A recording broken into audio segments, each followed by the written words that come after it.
अस्सलाम वालेकुम, मैं हूं रेहान तारिक और आप देख रहे हैं दास्ताक। पाकिस्तान की सियासत में उस वक्त से एक तेजी देखी जा रही है जिस वक्त से नवाज शरीफ ने अपनी मुल्क वापसी की खबर पर तस्दीक की मोहर सब्त की है। उनकी मुल्क वापसी की खबर के साथ ही मुल्क में एक बाकायदा इलेक्शन कैंपेन शुरू हो चुकी है। तमामी सियासी जमातें किसी न किसी एजेंडे को लेकर अपनी इंतखाबी मुहिम चलाए हुए हैं।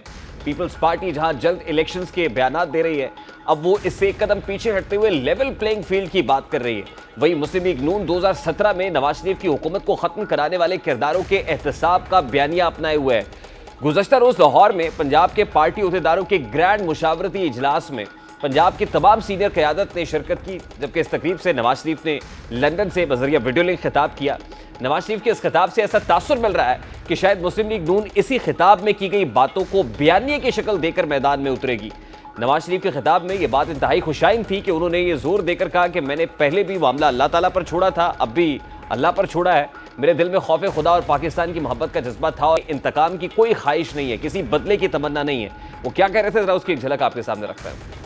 गरीब का बच्चा रोटी नहीं खा सकता। इन लोगों को स्पेयर करना जो है ना, वो बिल्कुल बड़ा जुल्म होगा और अपने आप से हम जुल्म करेंगे अगर इन लोगों को हम अपना स्पेयर करेंगे। ये लोग काबिले माफी नहीं है। ये नहीं कि हमें बदले की तमन्ना है, को हमें इंतकाम की कोई ख्वाहिश है, कोई इंतकाम की ख्वाहिश नहीं है। नवाज शरीफ ने एक तरफ बड़े दिल का मुजाहरा करते हुए इंतकाम ना लेने की बात की है, लेकिन साथ ही उन्होंने 2017 में उनकी हुकूमत गिराने वालों के एहतसाब का मुतालबा भी किया है। उनका कहना था कि कौम को इस हालत तक पहुंचाने वाले किरदार और चेहरे हमारे सामने हैं। हमारा तो 1 मिनट में एहतसाब होता है, मुल्क को कौम को इस हालत तक पहुंचाने वालों का एहतसाब भी होगा। 4 जजेस बैठकर करोड़ों अवाम के मैंडेट वाले वजीर आजम को घर भेज देते हैं। इसके पीछे जनरल बाजवा और जनरल फैज थे और जनरल फैज के आलाकार साकिब निसार और आसिफ सईद खोसा थे। ऐसा नहीं होना चाहिए कि हम कहें अच्छा जी जो हो गया, मिट्टी पाओ जी, आगे चलो। हम मिट्टी पाओ वाला मामला नहीं है। अब इसको हमने किसी मंतकी अंजाम तक पहुंचाना है, फिर आगे की बात करनी है। खुद एहतसाबी और अकाउंटेबिलिटी उन लोगों की जरूर होनी चाहिए जिन्होंने पाकिस्तान को ये दिन दिखाया है। कोर्ट में 27 साल की सजा सुनाई जाती है नवाज शरीफ को, इसलिए कि वो पाकिस्तान को एटमी कुव्वत बनाता है। ये इनाम दे रहे हैं आप, ये सिला देते हैं आप, और आके बिजली की लोड शेडिंग को खत्म करता है तो 4 जज बैठ के तो करोड़ों लोगों के मैंडेट वाले वजीरान को चलता करते हैं। उसके पीछे जनरल बाजवा और जनरल फैज हैं। आलाकार कौन है? आलाकार साकिब निसार है, खोसा है, वो पनामा वाला बेंच है। मरियम नवाज शरीफ साहिबा अपने खिताबात के अंदर 5 के टोले की बात किया करती थी।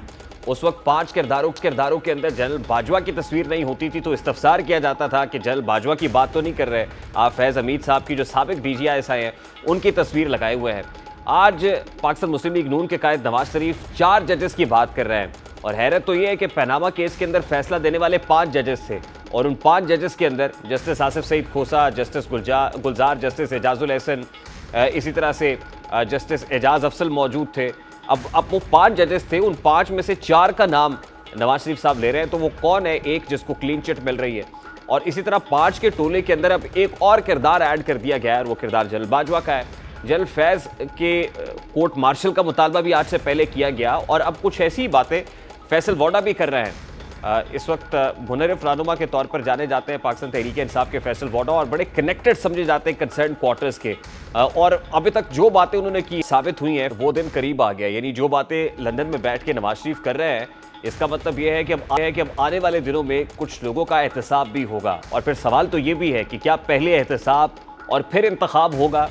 क्या तराजू के दोनों पलड़े बराबर करना इसी को कहते हैं जिसकी बात मरियम नवाज साहिबा करती थी कि पहले एहतसाब में जाएंगे फिर इंतखाब में जाएंगे। एक तरफ आप कह रहे हैं दरगुजर करेंगे, दूसरी तरफ आप कह रहे हैं कि मट्टी पाव की पॉलिसी भी नहीं चलेगी। अब ये तो है पाकिस्तान मुस्लिम लीग नून, ये इस बयानिए के तहत इलेक्शंस में उतरने का इरादा रखती है और प्रैक्टिकली कैंपेनिंग भी शुरू कर चुकी है। दूसरी तरफ पीपल्स पार्टी है जो बहुत पहले से ही इलेक्शन मुहिम शुरू कर चुकी थी, जिसके तहत उन्होंने इंतखाबात का नारा लगाया, लेकिन अब यूँ लगता है कि एक कदम और आगे बढ़ते हुए वो लेवल प्लेइंग फील्ड का मुतालबा भी कर रहे हैं। बिलावल साहब इस बारे में क्या कहते हैं, जरा वो भी आपको दिखाते हैं। ये किससे है? इलेक्शन कमीशन से है, एस्टैब्लिशमेंट से है या सुप्रीम कोर्ट से है? तो ये तो क्लियर करें। मुस्लिम लीग नवाज से है। अगर नून लीग ने मैनेज किया, बंदोबस्त किया कि लेवल प्लेइंग फील्ड ना हो, तो फिर मैं शिकायत उन्हीं के खिलाफ करूंगा। अगर किसी और ने किया होगा तो फिर मैं वो किसी और का नाम ले रहा होता, मगर मैं स्पेसिफिकली जो पाकिस्तान पीपल्स पार्टी का लेवल प्लेइंग फील्ड के एतराज़ात है वो एक सियासी जमात के हवाले से है।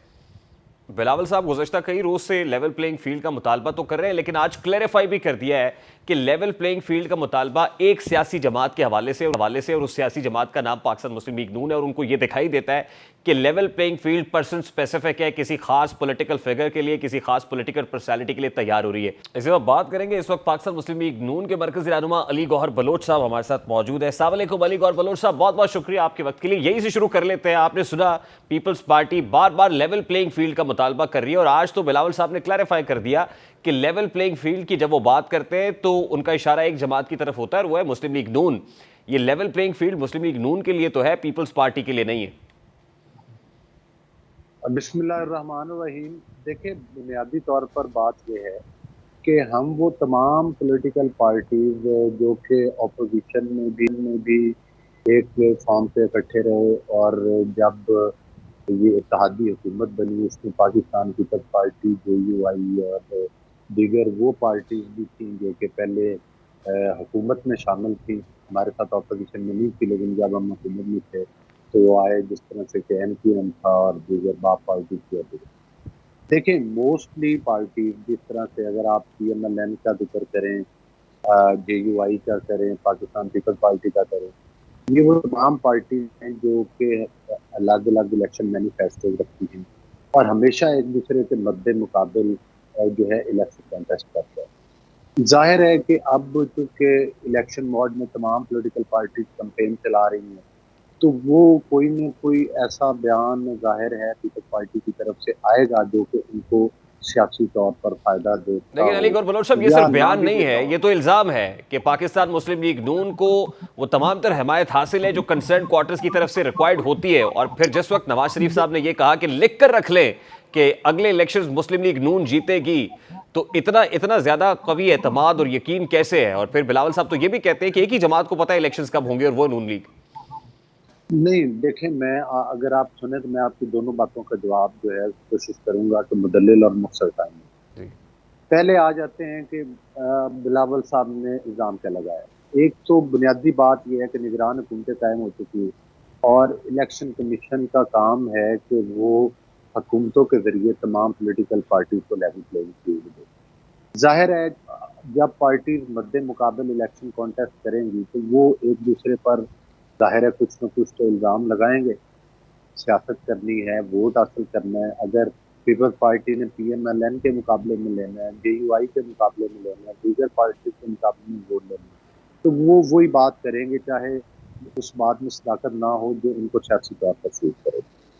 और अगर जो जहाँ तक बिलावल साहब ने बात की है कि कोई डेवलपमेंट स्कीम्स का जिक्र किया, जो कि आपने एंट्रो में सुनवाया है कि जनाब जिस तरह से कि दीगर सूबों में बलूचिस्तान के पीछे पंजाब में अगर ऑन गोइंग स्कीम चल रही हैं तो सिंध में रुकी हैं, अगर उनके इस किस्म के कोई तहफ़्फ़ुज़ात हैं और अगर वो जायज़ हैं तो वो इलेक्शन कमीशन को दूर कर लेते। देखिए अली गौहर बलोच साहब, लेवल प्लेइंग फील्ड ना मिलने का शिकवा बिलावल साहब को है या पीपल्स पार्टी को है? नून लीग को तो ऐसा कोई शिकवा नहीं है ना? देखें, बात ये है, अगर तो बिलावल साहब को कोई इलेक्शन कैंपेन करने से रोका गया है, किसी जगह पर कोई रैलियां निकालने से रोका गया है, किसी जगह पर जलसा करने से रोका गया है, कोई इस किस्म का कदगन है तो वो फिर बिलावल साहब को वजाहत करनी चाहिए। लेकिन अगर सिर्फ पॉलिटिकली इल्ज़ाम लगाने के लिए कोई बात की हुई है तो मेरा ख्याल है कि वो एक पार्टी के लीडर हैं, वो तो फिर मैं तो आपसे ये जानना चाह रहा हूँ कि आपको तो ऐसा कोई शिकवा नहीं है कि आपको लेवल प्लेइंग फील्ड नहीं मिल रही? देखें, जब इलेक्शन में जाएंगे, अभी तक इलेक्शन का शेड्यूल नहीं आया, इलेक्शन का शेड्यूल अनाउंस होता है और अगर कोई चीज़ें हमें दुश्वारियां या रुकावट महसूस हुई तो हम जिक्र करेंगे। पहले से ही इस चीज़ का वावला, हाँ, जब 2018 के इलेक्शन हुए थे तो प्री पोल रिगिंग शुरू हो गई थी, लोगों को तोड़ तोड़ के दूसरी पार्टियों में शामिल किया जा रहा था, हमारी लीडरशिप के खिलाफ झूठे मुकदमात कायम किए जा रहे थे और वो साफ धरने दिए जा रहे थे। चाइना प्रेसिडेंट का पाकिस्तान में आना जो है, तासुर ये ना कि उस वक्त ये सब कुछ नून लीग के खिलाफ हो रहा था, अब हो रहा है तो नून लीग के हक में हो रहा है। यानी मुखालिफ पार्टियों का ये एतराज है कि अब ये सब कुछ नून लीग के लिए हो रहा है जो 2018 में आपके खिलाफ हो रहा था। जिन लोगों ने 9 मई को पाकिस्तान में आग लगाई है वो तो ये बात नहीं कर सकते और ना ही हम उस पार्टी को, मैं समझते हैं कि सियासी पार्टी इसलिए तस्लीम नहीं करते कि उनका ये जो एक मतलब है कि उन्होंने जो कदम उठाया पाकिस्तान दिलाने का, इस किस्म का तो पाकिस्तान के बदतरीन दुश्मन और दहशतगर्दों ने भी इस तरह से नहीं किया जिस तरह से उन्होंने पाकिस्तान के साथ किया। और जहां पर दीगर बाकी पॉलिटिकल पार्टीज हैं, मेरा ख्याल है कि उनमें से कोई पार्टी भी ये गिला नहीं दे सकती। तो इस तरह पीपल्स पार्टी को भी नहीं देना चाहिए। जो आप कह रहे हैं कि इलेक्शन की डेट का वो 90 दिन का मुतालबा करते हैं, अगर इलेक्शन कमीशन 90 दिन में इलेक्शन अनाउंस करता है तो हम बस ये पॉलिटिकल पार्टी जाने के लिए तैयार हैं। ये काम इलेक्शन कमीशन का है कि वो डेट देंगे। अच्छा, हम तो बात ये अली गौर पॉलिटिकल साहब, पार्टी ग्रैंड तैयार हैं। मुशावरती इजलास हुआ पाकिस्तान मुस्लिम लीग नून का, और मुस्लिम लीग नून के कायद नवाज शरीफ साहब ने बजरिया वीडियो लिंक खिताब भी किया, और अब वो खिताब that is out in the media now. वो जो गुफ्तगू उसमें कर रहे हैं, वो कहते हैं कि हम इंतकाम की सियासत पे यकीन नहीं रखते, और हमने पहले भी मामला अल्लाह पे छोड़ा था, अब भी छोड़ेंगे। ये बात बिल्कुल बड़ी मुनासिब बात है, लेकिन अगली बात जब वो करते हैं और वो ये कहते हैं कि अब मिट्टी पाओ वाला मामला नहीं चलेगा, बल्कि हम सवाल मांगेंगे और एहतसाब करना पड़ेगा, तो फिर क्या पहले एहतसाब और फिर इंतखाब होगा? क्या कह रहे हैं? नहीं, देखें, बुनियादी तौर पर जो काम 2017 से लेकर 17 से लेकर और उससे पहले से 2013 में नवाज शरीफ साहब की गवर्नमेंट आई, जिन्होंने पाकिस्तान में बहुत डिलीवर किया, जिन्होंने पाकिस्तान की तारीखियां दूर करके लोड शेडिंग का खात्मा किया, जिस हुकूमत ने पाकिस्तान में महंगाई की शरह 4% तक सिंगल डिजिट में लेकर आए, जिस हुकूमत ने पाकिस्तान की दहशतगर्दी का खात्मा पाकिस्तान के फौज के साथ मिलकर किया, उस पॉलिटिकल पार्टी के खिलाफ साजिश की गई। वो साजिश उस पॉलिटिकल पार्टी के खिलाफ सिर्फ नहीं थी, वो पाकिस्तान के खिलाफ साजिश थी।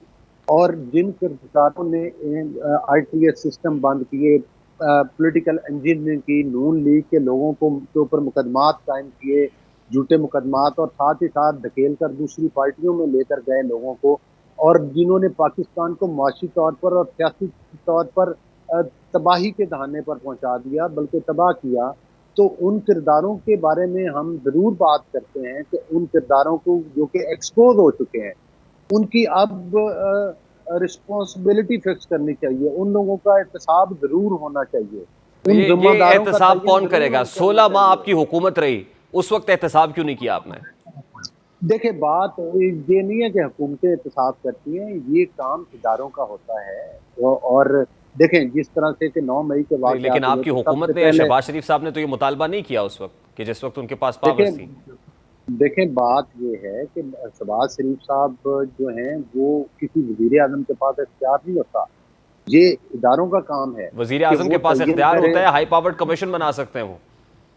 नहीं, देखें, वो कमीशन अब बनना चाहिए। अगर हम अपनी हुकूमत में होते हुए ये कमीशन, आपने देखा नहीं कि जो वाकयात उस वक्त हुए हैं, जिस तरह से कि जो 9 मई के वाकयात हैं, जिस तरह से फॉरेन फंडिंग केस था, जिस तरह से तोशा खाना का केस था, जिस तरह से दीगर केस खुलकर सामने आए, तो उसमें हमारी हुकूमत ने किरदार नहीं अदा नहीं, किया उन लोगों को मैं एक्सपोज तो उन करने में। पर्सनालिटीज की बात कर रहा हूं कि जिनके एहतसाब का मुतालबा अब आपके कायद कर रहे हैं, तो उनका देखें, एहतसाब उस उसमें वक्त क्यों नहीं हो सका? देखें, बात ये है कि उनमें जो किरदार हैं, जिस जिस तरह से कोई जनरल फैज़ का ज़िक्र किया जाता है, जनरल बाजवा का ज़िक्र किया जाता है, तो उस इदारे के अंदर अपनी एक अकाउंटेबिलिटी का, जिस तरह 9 मई के नहीं, लेकिन ये वाक़यात मामला आपने उस जो इदारे के साथ टेकअप किया। आप आप अगर मेरी बात मुकम्मल होने दें तो फिर मैं आपको जवाब दूँगा ना। आप तो मैं तो सवाल देखिए करते अली हैं, गौर जवाब साहब, तो आप सुनते ही नहीं हैं। मैं तो आपसे ये आप जानना सवाल चाह रहा हूं कि सुने ये तो आप महज जवाब बात सुने है, तो सही ये ना। महज बयानिया, या नहीं, वाकई आप एहतसाब चाहते भी हैं आप? नहीं, नहीं, नहीं, बिल्कुल। जिन लोगों का नवाज शरीफ साहब ने बड़ा क्लियरली जो है इस चीज़ का मुतालबा किया है कि जिन जिन लोगों ने भी ये पॉलिटिकल इंजीनियरिंग की है, उन किरदारों को, वो तो अल्लाह के फज़ल करम के साथ जो है वो ऑटोमेटिकली एक्सपोज भी हो चुके हैं, वो कटहरे में भी आ चुके हैं। 9 मई के वाक़या में सबसे पहले पाकिस्तान की अफ़वाज ने, आपको पता है कि उन लोगों का कि जिन्होंने कोई सुस्ती का मुज़ाहरा किया या उन्होंने समझा, तो आपने देखा कि सबसे पहले उन्होंने अपनी अकाउंटेबिलिटी की। इसी तरह से अब जुडिशरी में जस्टिस फाइज ईसा साहब आए हैं, और उन्होंने जो है वो आते साथ ही जो इक़दामात उठाए हैं उनको पूरे पाकिस्तान के लोग सराह रहे हैं। तो हम उनसे भी तवक्को करते हैं कि अगर जुडिशरी के लोगों ने कोई इस तरह का भयानक किरदार अदा किए हैं, तो वो अपने इदारे की हिफाज़त के साथ उनका एहतसाब करें। देखिए, पाकिस्तान के साथ जो खिलवाड़ किया गया, जिसके बाद पाकिस्तान की मईशत तबाह हो गई, जिसके बाद पाकिस्तान में गुर्बत और अफलास में डेरे डाल दिए, जिस तरह से पाकिस्तान की सियासत में इंतजार फैलाया गया, क्या उन लोगों को इस तरह से मट्टी डाल के आगे चलने वाली पॉलिसी अपनाएंगे तो फिर तो मैं यही तो पूछ रहा हूँ कि क्या करेंगे सर, वो डंके भी क्या तरीका होगा? आपकी हुकूमत तो, आप पावर तो आपके पास थी। हैं वो हर इदारा जो के इन किरदारों में जो जिस इदारे से इन लोगों का ताल्लुक है, उनको चाहिए कि वो अपने इन लोगों को कटहरे में लाएं और उनसे जवाब मांगे। जो सास वाली वीडियो ऑडियो हैं वो किसी धकी छुपी साकिब निसार साहब को तो पब्लिक अकाउंट्स कमेटी के अंदर बुलाया था, वो नहीं गए, फिर आपने क्या किया? उस पर तालीमी कार्रवाई क्या की? देखें साकिब निसार साहब अगर नहीं गए हैं तो यही तो बात है। जो जब ये बंदयाल साहब थे, इन्होंने मुसलसल पार्लियामान एक इदारा था, उसकी बार बार बंदयाल साहब ने तस्दीक की। सर साकिब निसार साहब साबिक चीफ जस्टिस हैं, उमर अता बंदयाल साहब साबिक चीफ जस्टिस हैं, अब वो एक आम शहरी हैं, सिटीजन ऑफ द कंट्री हैं, मतलब उनके खिलाफ इदारा क्या करेगा? अब तो इदारे से उनका, तब तो वो आम शहरी हैं, तो आपकी हुकूमत तो उनके खिलाफ कार्रवाई कर सकती थी। देखें जाहिर है कि अब वो चीफ जस्टिस से हट गए हैं, तो जो भी अब नेक्स्ट हुकूमत आएगी, अभी निगरान हुकूमत है, ये भी कर सकते हैं। अगर ये नहीं करेंगे, मेरा सवाल तो आपसे है ना सर, आपकी हुकूमत ने क्या किया? हमारी हुकूमत अगर आएगी तो हम जरूर उनसे जवाब पूछेंगे। जो भी कानून और आइन जिस चीज की इजाजत देता है वो उसके मुताबिक उनके खिलाफ उनसे जरूर पूछा जाएगा और उस कटहरे में उनको खड़ा होना पड़ेगा और उस कटहरे में उनको खड़ा किया जाएगा। उनसे पूछा जाएगा कि आप साथ की सहूलतकारी कैसे करते रहे, आप जो इमरान नियाज़ी की सहूलतकारी करते रहे, इस तरह पाकिस्तान की तारीख में कभी अच्छा, आप ये कह रहे हैं कि ये एहतसाब उस वक्त होगा जिस वक्त आपकी हुकूमत आएगी? जब अदालत ने रिमांड दिया हो तो रिमांड के दौरान एक मुजरिम को छोड़ देना, ये मतलब है कि ये किस कानून और आइन में लिखा है, ये जरा मुझे बता दें। अच्छा, ये तमाम चीजें एक्सपोज होंगी वक्त के साथ साथ और इन लोगों के गिर्द घेरा तांगे। दो चीजें क्लैरिफाई कर दीजिएगा। एक तो मियां साहब ने ये कहा कि उन 4 जजेस का एहतसाब होना चाहिए। वो 4 पनामा बेंच में तो 5 जजेस थे जिन्होंने वो फैसला दिया था, तो इन 5 में से किस एक को क्लीन चिट मिली आपकी तरफ से? देखें किसी को भी क्लीन चिट नहीं मिली, वो 4 हों या 5 हों। मियां साहब ने ये बात की है, जाहिर है कि वो जिनको जिम्मेदार समझते हैं वो उसके बारे में बेहतर जानते हैं। जितने भी जज हैं 4 और 5 सबको कटहरे में आना चाहिए और जो भी जिम्मेदार हैं उनके खिलाफ कार्रवाई होनी चाहिए।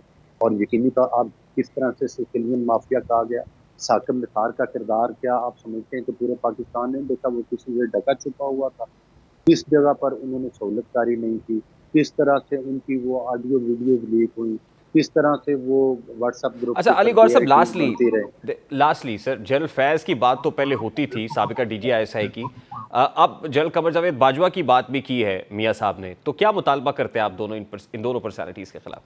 देखें मियां साहब जो हैं वो उन्होंने जब गुजरांवाला का जलसा हुआ था उस वक्त भी उन्होंने जो है वो बाजवा साहब के बारे में कहा था और जाहिर है कि मैं तो समझता हूँ कि बाजवा साहब जो हैं वो बुनियादी तौर पर ये सारा कुछ उनके ज़ेर निगरानी हुआ।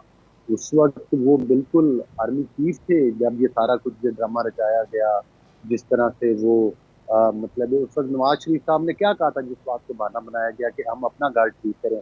आज की हमारी जो फौज की क़यादत है वही काम आज कर रहे हैं कि सबसे पहले जिस तरह से कि आज आप देख रहे हैं कि स्मगलिंग के ऊपर, दीगर चीज़ों के ऊपर जब एक्शन लिया जा रहा है तो पाकिस्तान को बेहतर नताए जा रहे हैं। यही मियां साहब का मुतालबा था कि अपना गार्ड ठीक करें। उस वक्त के मियां साहब के मुतालबे को आज की फौजी क़यादत तस्लीम कर दी, लेकिन मैं नहीं समझता कि उस वक्त ये जो सारी साजिशें बुनी गई थी मियां साहब की हुकूमत के खिलाफ और एक इलेक्टेड प्राइम मिनिस्टर को जो है वो एक ऐसे अदालती फैसले के जरिए जिसको कि आइन और कानून में कोई गुंजाइश ही नहीं थी तायात महल करने वाला, वो ड्रामे किसने किए? साकिब निसार ने किए थे इस सारा प्लान, जिसके बाद पाकिस्तान की माशी तौर पर तबाही हुई और पाकिस्तान जो है वो एक तरक्की करता हुआ, एक एशिया का टाइगर बनता हुआ। Quick short break. अब आज आप एतराफ़ भी कर रहे हैं कि उस दिन मियां साहब ने चीफ का नाम लेकर तनकीद की थी। पाकिस्तान के गरीब अवाम जो पहले से महंगाई के हाथों रुस्वा हो रहे हैं, उनको मजीद रुस्वा करने के इंतजाम शुरू हो चुके हैं। साबिका हुकूमत और मौजूदा निगरां हुकूमत ने गर्मियों में महंगे पेट्रोल और भारी बिजली के बिलों से अवाम का भरकस निकाला, लेकिन मौसम के तब्दील होते ही इस हुकूमत को अंदाजा है कि बिजली की खपत वो नहीं रहेगी जो पहले थी। अलबत्ता मौसम बदलते ही गैस के इस्तेमाल में इजाफा होगा, इसलिए हुकूमत अभी से ही गैस के टैरिफ नाकाबिले यकीन हद तक बढ़ाने की पेशगी मनसूबाबंदी कर रही है। इस बार फॉर्मूला यह अपनाया जा रहा है कि ज्यादा गैस इस्तेमाल करने वाले सारिफीन कम गैस इस्तेमाल करने वाले प्रोटेक्टेड सारिफीन को बचाने के लिए ज्यादा अदायगी करेंगे। प्रोटेक्टेड सारिफीन की मुल्क में तादाद इंतहाई कम है, इसलिए कवी इम्कान है कि गैस के महंगे बिल से मुतासिर होने वाले अफराद की तादाद इंतहाई ज्यादा होगी। निगरां वजीर बराए तवानाई मोहम्मद अली के मुताबिक गैस सेक्टर के गर्दिशी कर्जे 15 सितंबर तक 29 खरब तक जा पहुंचे हैं, जो एक हफ्ते कबल 27 खरब थे। उनके पेशरो ने 9 अगस्त को अपनी वजारत के आखिरी रोज 17 खरब रुपए के गर्दिशी कर्जे बताए थे। गर्दिशी कर्जों के बड़े हिस्से को 30 सितंबर से पहले और 1 जुलाई से नाफिजुल अमल कीमत को एडजस्ट करके पुर करना होगा, ताकि मौसम सरमा में इस्तेमाल में इजाफे से कबल बोझ का कुछ हिस्सा सारिफीन को बिलों के अंदर डाल के भेजा जा सके। दूसरी जानिब IMF ने भी रवा माह के दौरान गैस की कीमतों में इजाफे के लिए दबाव डालना शुरू कर दिया है। जराए बता रहे हैं कि घरेलू सारिफीन के लिए 12 स्लैब्स हैं, जिनमें से इब्तदाई ऐसे हैं जिनमें सारिफीन बिल तरतीब 0.25 सेक्टर मकाब मीटर और इसी तरह 0.5 हेक्टर मकाब मीटर, 0.6 हेक्टर क्यूबिक मीटर और 0.9 हेक्टर क्यूबिक मीटर गैस इस्तेमाल करते हैं। ऐसे सारिफीन के लिए गैस की कीमतों में इजाफा नहीं किया जाएगा, ताहम बाकी 8 स्लैब्स वाले सारिफीन के लिए गैस की कीमतों में इजाफा होगा। ताहम ज्यादा गैस इस्तेमाल करने वाले ऐसे सारिफीन जिनका इस्तेमाल तकरीबन 4 हेक्टर क्यूबिक मीटर से ज्यादा है, उनके लिए गैस के नरखों में भारी इजाफा किया जाएगा, जो 3600 से 3700 रुपए फी MMBTU तक होगा। इसी तरह 3 और 4 हेक्टर क्यूबिक मीटर गैस इस्तेमाल करने वाले सारिफीन के लिए नरखों में इजाफा मुतवक्के है। ताहम 60% सारिफीन के लिए फी MMBTU के नरखों में 200 से 400 रुपए तक इजाफा मुतवक्के और इन नरखों को अभी हतमी शक्ल देना बाकी है। हुकूमत 3700 रुपए फी MMBTU के नर्ख पर RLNG दरामद करके इसे औसतन 1100 रुपए फी MMBTU के नरखों पर फरोख्त कर रही है। अब सूरत हाल ये है कि आलमी मालियाती IMF की जानिब से गर्दिशी कर्जों पर काबू पाने के लिए निगरां हुकूमत को गैस के शोबे में कीमतों में रद्दोबदल समेत दीगर इकदाम फौरी उठाने होंगे। इन इकदाम में बेनज़ीर इनकम सपोर्ट प्रोग्राम यानी BISP के शहरी इलाकों के वसूल कुनिंदगान को अदायगियों में इजाफा, बलोचिस्तान में मौसम सरमा के दौरान गैस के लिए फंड्स मुख्तस करना और तवानाई के इदारों के दरमियान इंटर कॉर्पोरेट अदायगियों और वसूलियों को तय करने के लिए कैश और नॉन कैश बुक एडजस्टमेंट करना शामिल है। इलावा अजीम निगरां हुकूमत को तवील मुद्दती इंतजामी तब्दीलियां करने की जरूरत होगी, जिसमें 2 मौजूदा सुई गैस कंपनी से ट्रांसमिशन नेटवर्क को अलग करना, मकामी गैस और दरामदी LNG की औसतन लागत की तरफ बढ़ना और तेल और गैस की जो मॉलिक्यूल्स की पैदावार है उसमें इजाफा भी शामिल है। और जराए बता रहे हैं कि oil and gas regulatory authority यानी ओगरा, वजारत खजाना और वजारत तवानाई के साथ सुई नॉर्दर्न गैस पाइपलाइंस लिमिटेड यानी SNGPL और सुई सर्दर्न गैस कंपनी लिमिटेड यानी SSGCL के नुमाइंदे कीमतों का तयन करने के लिए तरीकाकार और तवानाई के शोबे के इदारों की अदायगियों और वसूली की रीस्ट्रक्चरिंग में मसरूफ रहे और आज भी ये मुशावरत जारी रखेंगे। बुनियादी चैलेंज ये है कि शहरी मराकज़ में गरीब घरानों को गैस की कीमतों में इजाफे से कैसे बचाया जाए। शहरी घराने देही इलाकों में के मुकाबले में गैस की सस्ती कीमतों के आदी हैं, जो LPG और दीगर महंगे मुतबादिल ईंधन की भारी कीमत अदा करते हैं। बलूचिस्तान में यह मामला और भी पेचीदा है, जहाँ शदीद सर्दियों के दौरान हज़ारों अफराद की बका के लिए गैस की फराहमी बहुत ज़रूरी है। इसलिए हुकूमत ने बलूचिस्तान में गरीबों के तहफ़्फ़ुज़ के लिए तकरीबन 10 अरब रुपए की सब्सिडी देने का फैसला किया है, जबकि BISP यानी बेनज़ीर इनकम सपोर्ट प्रोग्राम के तहत नकद रकम में इजाफे पर काम किया जा रहा है, ताकि शहरों में गरीब घरेलू सारिफीन गैस की कीमतों में रवा माली साल 45 से 50% इजाफे का जो बोझ है वो बर्दाश्त कर सकें। यानी अब शहरों में गैस के नरखों में खासी हद तक इजाफा होने जा रहा है, ताकि प्रोटेक्टेड सारिफीन को बचाया जा सके और उन सारिफीन को जो बलूचिस्तान से ताल्लुक़ रखते हैं। और मौसम सरमा में वैसे भी बलूचिस्तान के अंदर जो गैस की खपत है वो ज़्यादा बढ़ जाती है। तो शहरी दिल थाम लें कि बिजली, डॉलर और पेट्रोल के बाद गैस की कीमतों में भी इजाफा होने जा रहा है, क्योंकि मौसम की तब्दीली है। प्रोग्राम का वक्त अपने इख्तिताम को पहुँचा है। आपसे मुलाकात होगी इंशाअल्लाह कल। अब तक रखिए ख्याल। अल्लाह हाफ़िज़।